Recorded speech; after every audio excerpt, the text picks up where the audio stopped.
Hi, my name is Gene Latoile from Four Star Farms in Northfield, Massachusetts. We are now in our hop yard. It's a little experiment we tried. We started 4 years ago. We put in 6 different varieties of hops to see what would grow well in this area. Hops grow most any place, but different varieties do better in different areas. Hops are very fast growing. On May 1st, they were all cut down to ground level. And right now it is middle of June, and they're 18 feet up, and in some places even more. So they grow that fast. Come summer solstice, they stop growing vertically, or just about now, and they start growing horizontally. They'll start to get bushy and spread out a lot. They'll grow until around the middle of August, and then that's about harvest time. And harvest depends somewhat on weather, as it does with almost all agricultural crops. There are many different types of hops. We have 6 different varieties here. We have aromatic varieties and we have high alpha varieties. The aromatics add flavor to beer and add the aroma to beer.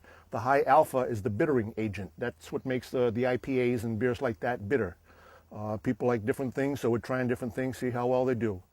2 different breweries have brewed with our beer, with our hops, and so far everybody's liked them. They sold out in record time. The varieties that are doing best over here are Cascade, which is the very first row down that end. We've had yields from that in past 2 years. We'll have it again this year. They grow very fast. They seem to be relatively disease resistant, and they're good producers. These are Nugget, I'm staying right next to right now. These are also doing fairly well, not quite as well as the Cascade, but these are high alpha. Those are aroma, so a little different flavors. We also have Magnum, which also are doing fairly well. We have some Kent Goldings, which are a British variety. They just don't seem to do well around here. We haven't gotten anything off of them in 3 years. So my guess is this will be the last year we try, and unless they turn out really good, it's just not worth continuing with them. We also have Willamette, which is a very popular variety out on the West Coast. It's a good flavor, a good general purpose hop. And next we have Mount Hood. Mount Hood we put in just a couple years ago. So it's not quite as mature as these others. That seems to be growing well this year. The first year we had very, very wet weather. Hops are very prone to fungus. And when it's really wet, it's very tough to grow them.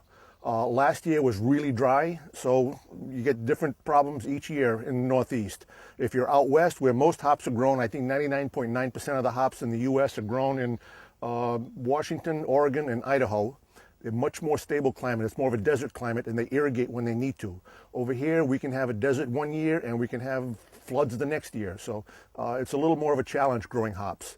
But again, another reason why we're growing different varieties to see what will do well in the different climates.